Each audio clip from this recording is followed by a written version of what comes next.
hard enough to get mental health treatment in the US, but it's even harder if you're not white.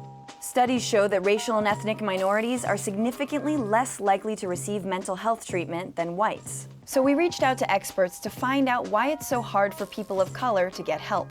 The first thing is stigma. In other words, shame or disgrace that can make people feel excluded. Stigma is a big deal in the US, but especially in communities of color.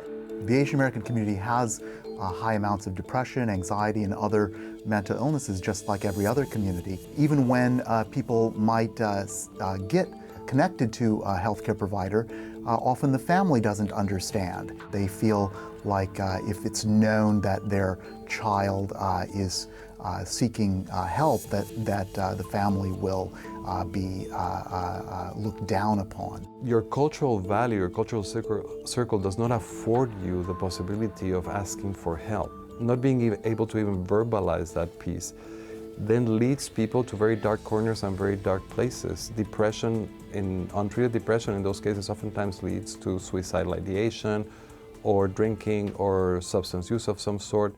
The second reason is a lack of cultural competence.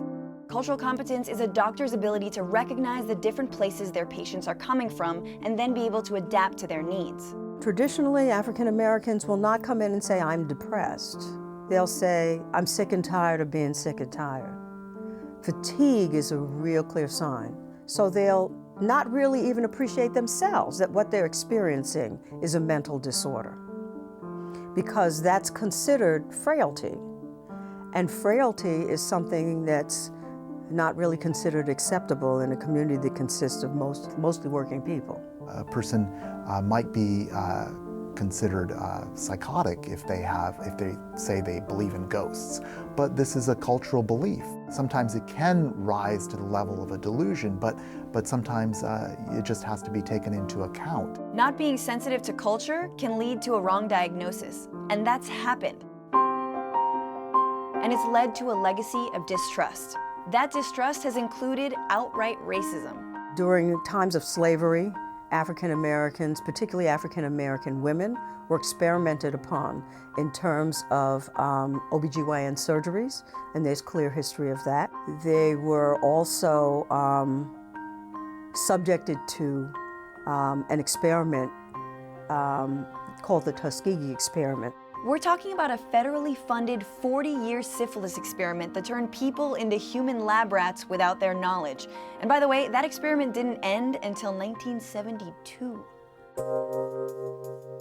And for people who don't speak English, finding a therapist who speaks your language isn't easy. On a national scale, the lack of mental health providers that speak other languages is large. Think about the areas of conflict right now, the Middle East. There's a lot of people coming from Syria. Who speaks Arabic fluently? When you think about people migrating from Africa, people from Ethiopia or Eritrea that are coming to the United States, there's, I don't know how many languages in India, not everybody speaks Hindi. Finally, there's a lack of providers. And few mental health care providers of color, which could go a long way into tackling all the issues we just discussed.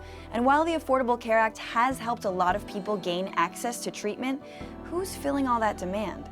And if people have to wait for hours in line just to get treatment, which patients will fall through the cracks? When it comes to mental health in the US, there's a lot of talk and little action.